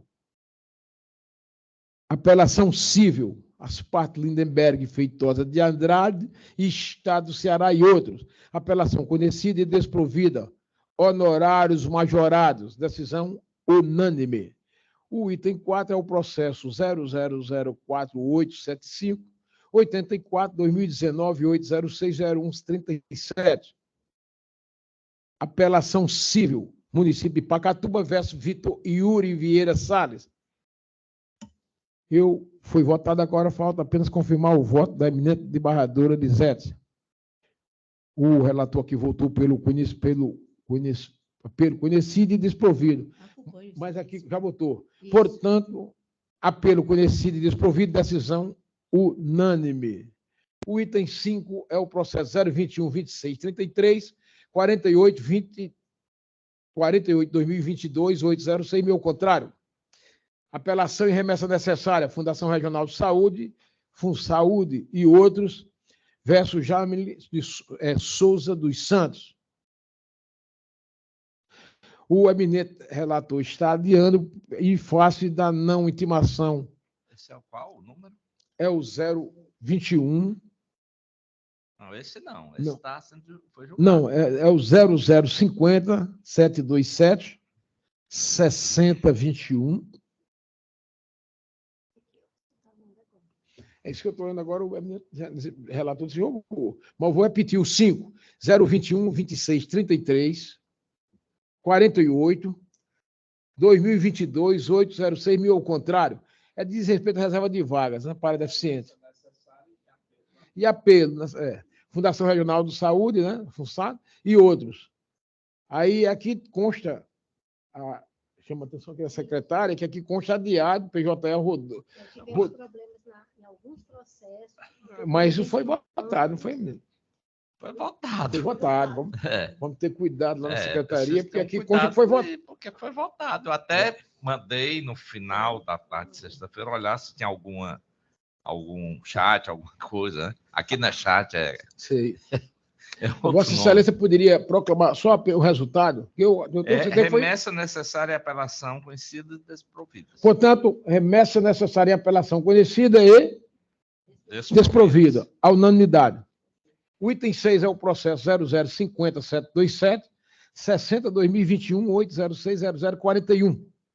É uma apelação civil, município de Aurora e Cícera Nivalda da Silva. Aqui também consta nesse... Esse aí está certo, porque não foi feito os expedientes adequados. O referido processo, o eminente relator pediu adiamento porque não foi efetivada a intimação das partes, ou foi de fora do prazo. É isso? Aí foi até a informação da secretaria, quer dizer, a secretaria se alertou para que não fosse julgado, porque não tinha sido cumprido o expediente. Segundo a informação da própria secretaria, não é isso? Uhum. Aí o item 7 é o processo 018-5240/61, 2016, 806, meu contrário. É uma apelação civil, Estado do Ceará versus Sofia Comércio de Alimentos Limitada. Aqui consta agravo interno desprovido. Vossa Excelência votou, né? Agravo interno desprovido, decisão unânime. Lá dos embarques, né, embarcador? Pois é, aqui consta também. Mas é agravo interno desprovido, é isso aí. O item 8 é o 022-0054, 89, 2022, 806, meu contrário. É uma apelação civil, Sindicato do Comércio Varejista de Derivados de Petróleo do Estado do Ceará, Sindispostos, e Estado do Ceará. Aqui consta, Vossa Excelência, que também foi adiado. Foi exatamente pelo problema dos expedientes. O voto foi lançado, mas... Conforme explicita o eminente relator, que o voto foi lançado, porém, em decorrência de informação da secretaria, em dada a ausência de intimação, o processo restará adiado. O item 9 é o 30.09248, 88-2023, 806, meu contrário. É uma remessa necessária civil. As partes São Francisco de Assis, Loreno, Sobrinho e Fundação de Previdência Social do Estado do Ceará, Ceará Prev e outros. Também consta aqui o item 9. Todos os meus que foram adiados foram por razões, ausência de intimações. Adiado por falta de audiência de intimação, conforme informação dada pela secretaria e acatada pelo eminente relator. O item 10 é o processo 025-5983, 23-2021, 806, meu contrário. Remessa necessária civil. Programa de Assistência à Saúde dos Servidores do município de Fortaleza, versus Francisco Parente Viana Júnior. Remessa necessária conhecida e desprovida, sentença mantida à unanimidade. O item 11 é o processo 0051-037, 79-2021, 806-0069. É uma apelação civil. Município de Coreaú versus Aleph Albuquerque Cunha. Apelo conhecido, em parte e desprovido. Decisão unânime. O 12 é o processo 0050-340, 26-2020, 806-0091. É uma apelação civil. Maria Luciana Alves de Freitas e outros, versus município de Iguatu. Apelação desprovida. Decisão unânime. O item 13 é o processo 0050-189, 24, 2021, 806, 0027. Apelação civil. Francisco Edson Oliveira dos Santos e outros, versus município de Acarape e outros. Apelo da entidade conhecida e desprovido, recurso da parte autora conhecido e parcialmente provido. Decisão unânime. O item 14 é o processo 0012452, 76, 2019, 8060117. Apelação civil, município de Maracanaú, versus Edneuma Correia Lima. Aqui consta que está sendo retirado de pauta, eis que o sistema não realizou as intimações. Esse aqui? Sim. Sim. Qual? 14? O 14. Vamos ver. Feito votados esses pontos. Pois E não consta aqui na informação de vocês, para mim. Pois é. Quem passou essa informação, o seu gabinete passou para a secretaria. A Nayana ela fez o roteiro. Foi passado do seu gabinete para ela, pessoalmente pelo... Não, então não foi retirado de pauta. Meu gabinete deve ter informado errado. Porque os processos que não têm vice, digamos, que não foram julgados por mim, foi porque a secretaria me disse que não houve expediente. Esse aqui, se houve expediente, ele foi julgado. Agora eu preciso até, já que vocês estão dando essas informações, pedir que o chefe de gabinete lá sintonize melhor essa comunicação com vocês, porque pode ser que ele esteja na hora que eu estou, às vezes, lapidando, né? Tentando melhorar o voto, dizer que não vai ter, mas não é isso. Todos esses processos foram, tanto é que os colegas votaram. Foi votado aqui. Então, a Vossa apelação Excelência foi podia proclamar o resultado daí? conhecida em parte e nessa extensão desprovida. Proclamando o resultado, a apelação foi conhecida em parte e nesta extensão desprovido. Decisão unânime. Em seguida, o item 15, que é o último de Vossa Excelência, chama o processo 20.31.33, 76/2022, 8060091. Remessa necessária cível, Michele Santos Vieira, versus Prefeitura Municipal de Iguatu e outros. Remessa oficial desprovida, sentença mantida, decisão unânime. Relatoria do desembargador Paulo Francisco Pontes, sem conta de férias. Passa a proclamar os resultados dos votos da eminente desembargadora relatora Lisete de Souza Gadelha. O item 23, esse item 23 já foi anunciado, foi julgado na sustentação oral. O item 24 é o processo 0050.577, 12/2021, 8060031. É uma apelação civil, município de Portiretama, versus Elisama Maria Cortez Viana. Aqui consta que está sendo adiado porque o PJE, a intimação foi fora do prazo. Processo adiado. 25 é o 0008-817, 87/2019, 8060117. É uma apelação civil, município de Maracanaú, versus Antônia Isanice Pereira Camilo. Recurso conhecido e não provido, decisão unânime.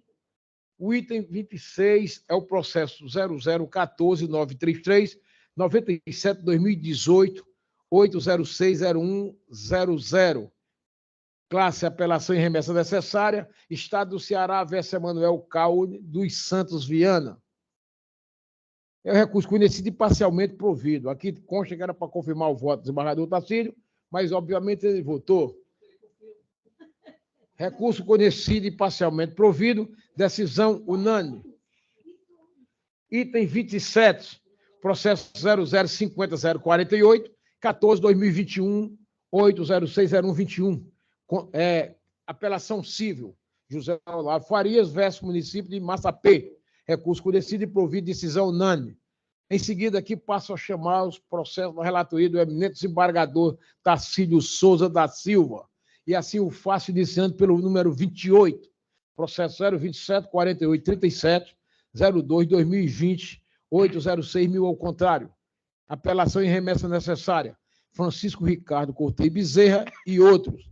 Estado do Ceará e outros. Adiado pelo mesmo motivo aqui predominante. Artigo... É porque... É mesmo. Recorrente, né? Os adiamentos mais estão sendo por isso mesmo.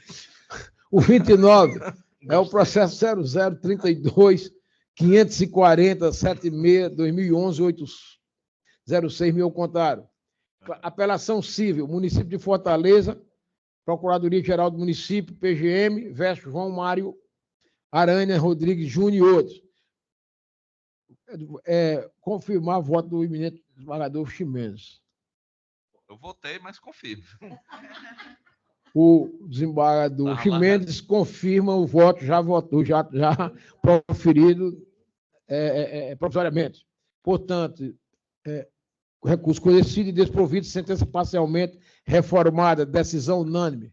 O item 30 é o processo 51295, 28/2021, 8060154. É uma apelação civil, município de Quixeramobim, Adovandro Luiz Fraporti Limitada e outros. Aqui consta adiado também, adiado pelo recorrente motivo de intimação fora do prazo. O item 31 é o processo 30.0087, 60/2023, 8060029. Classe apelação civil, Carolina Nóbrega de Araújo e município de Acopiária. Este também adiado A intimação fora do prazo. Né?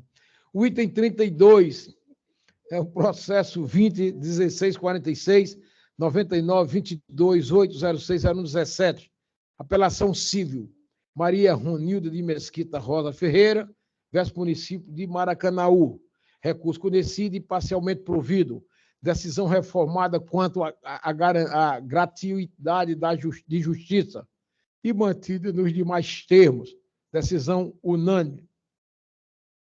O item 33 é o 025.2676, 61.2021.806, meu contrário. Apelação civil, Estado do Ceará, versus Márcio Gletson Farias Marçal, que não tem também adiado por a intimação fora do prazo. O item 34 é o processo 13.41.65.2019, 806.01.27. Apelação civil, município de Monsenhor Tabosa versus Maria das Graças da Silva Mesquita. Reexame necessário não conhecido, apelo conhecido e não provido, sentença mantida, decisão unânime. E o último, o item 35, já foi um conflito de competência julgado no extra pauta. Portanto, com isso, vencemos o processo, com isso, vencemos a pauta do dia. E indago aos nobres integrantes da Câmara se tem algo a se manifestar. Senhor presidente, eu acho que a gente já se manifestou aqui bastante, a nosso regozijo pela a indicação de Vossa Excelência para ministro e a aprovação recentemente pelo Senado Federal.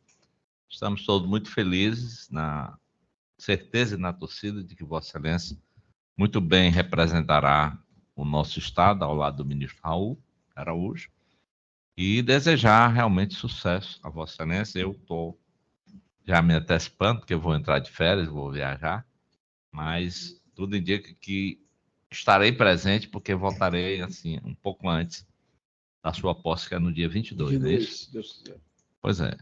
Então, queria apenas ratificar o que já foi dito aqui tantas vezes, e principalmente agora que Vossa Excelência já está só esperando a assinatura do presidente e a posse, que será no dia 22. Obrigado.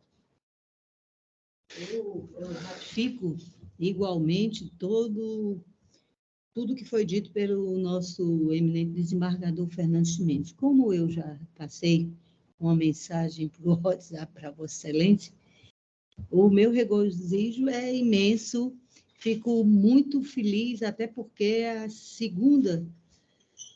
nosso segundo membro desta Câmara que vai para o STJ, ou seja, a primeira Câmara de Direito Público Acessível é uma Câmara abençoada para quem gosta de Brasília.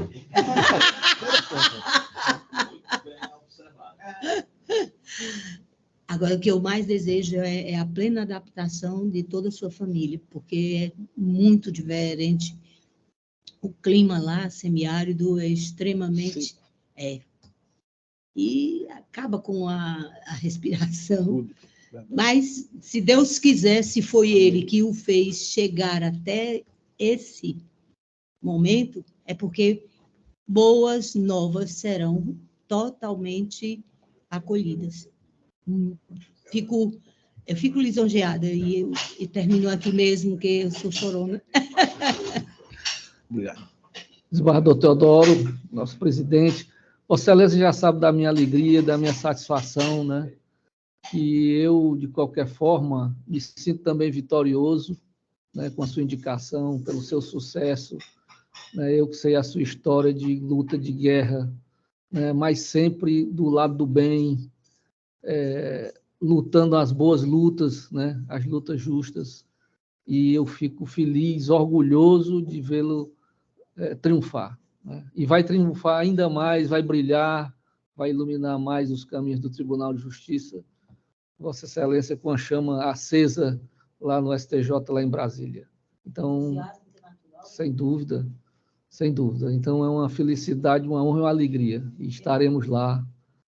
e no dia 22 para testemunharmos, né, esse momento de glória. Deus o abençoe, o senhor e sua família. Vai ser... Boa tarde. Felicidade. Obrigado, senhor presidente. Boa tarde, desembargador Teodoro. Aproveito para parabenizá-lo em meu nome, em nome da Defensoria Pública. Mando também um abraço ao seu colega Jorge Girão, que ficou muito feliz com a sua merecida nomeação.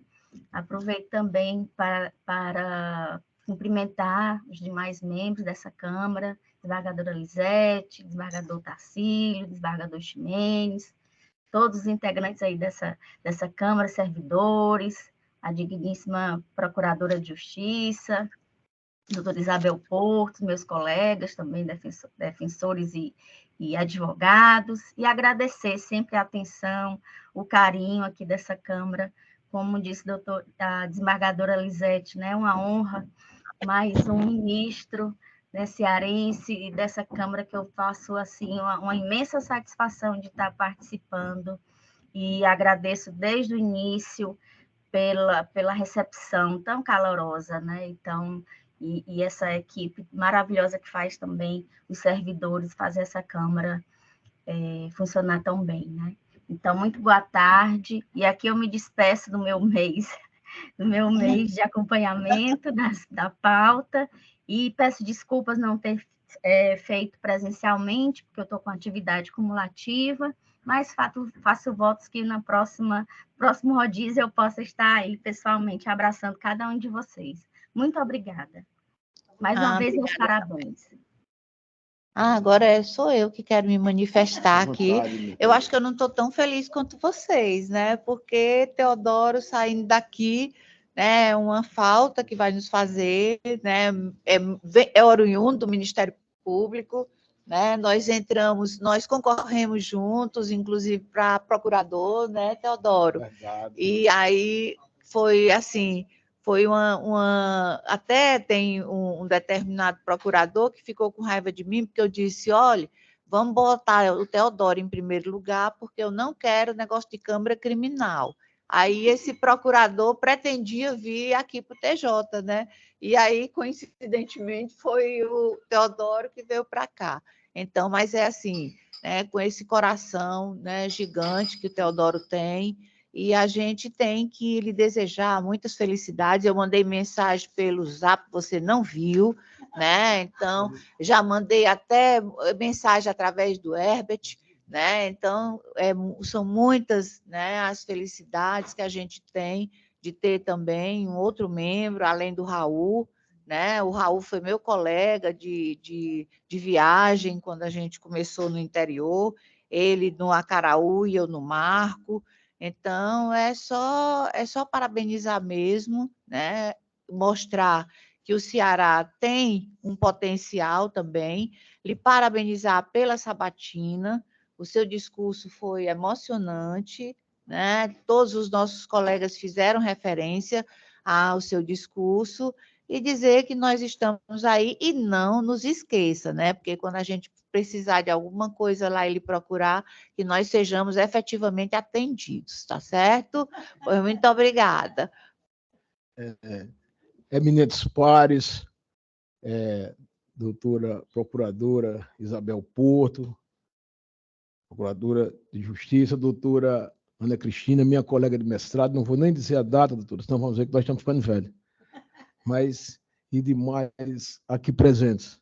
Eu fico deveras feliz com as felicitações ditosas e fortes na torcida de todos vocês. Eu tenho certeza absoluta que enfrentei um certame difícil, até porque é público e notório que os concorrentes, todos qualificados, 58 desembargadores qualificados, inclusive alguns presidentes, ex-presidentes, tanto dos estados da federação como do Distrito Federal. E de sorte que eu logrei ingressar nessa lista. Mas eu indaguei logo quando ingressei, indaguei Deus, mais uma vez, o Senhor no meu caminho. O Senhor, mais uma vez, generoso comigo. O Senhor, mais uma vez, me fez palmear um caminho que o Senhor, sem dúvida, há de muito já havia notado. E de maneira que as etapas que me submeti, a primeira, mais difícil, foi quando, no meu de 58, eu fiquei entre os 4.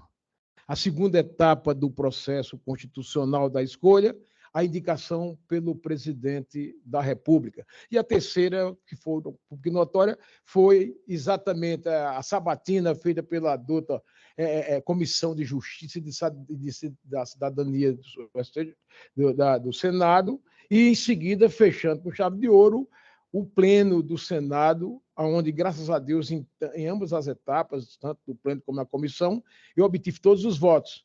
Na comissão, eu tirei todos os 27 votos. E no pleno, dos 64, eu tive 63 e houve uma abstenção. Não houve voto contra. De maneira que, eu repito, ali eu estava, mas eu estava sendo guiado por nosso grande arquiteto do universo. Estava sendo guiado por Deus.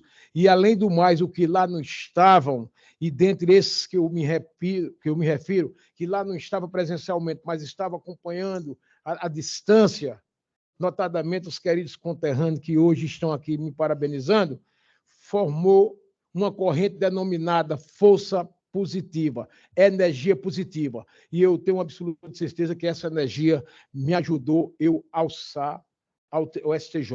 De maneira que o que tenho a dizer, por final, é obrigado a meu Deus, nosso grande arquiteto do universo, por mais uma vez ser tão generoso comigo. Agradecer também a todos que por mim torceram. E dizer que, por ocasião da minha sabatina e por ocasião das entrevistas que tive com todos os 30 ministros do STJ que me sufragaram meu nome, no qual eu tive 17 votos, eu tenho certeza que algumas das lições, tanto quando fui escolhido pelo pleno do STJ, tanto quando fui aprovado pela Comissão de Justiça, eu aprendi na primeira Câmara. Aprendi na primeira Câmara, aprendi no Ministério Público, de onde eu sou egresso, e aprendi na Escola da Vida, sobretudo, em duas estruturas que eu não abro mão dela: a humildade e o respeito à dignidade da pessoa humana. De maneira que o que me resta aqui é dizer obrigado, meu Deus, obrigado, e garantir aos queridos colegas dessa primeira Câmara. Vou sair daqui com muita saudade, porque aqui sempre fui bem tratado, sempre recebi boas lições, sempre aqui ocorreu um bom debate, um bom diálogo, e todos eles norteados pela pacificação. De sorte que eu garanto a vocês, como a todos que fazem o Tribunal de Justiça do Estado do Ceará, que eu estou saindo do Tribunal do Ceará, mas o Tribunal do Ceará, como o Ministério Público, nunca sairão do meu coração. E onde eu estiver, considero-me um representante tanto do Ministério Público como do Poder Judiciário do Estado do Ceará. Muito obrigado a todos.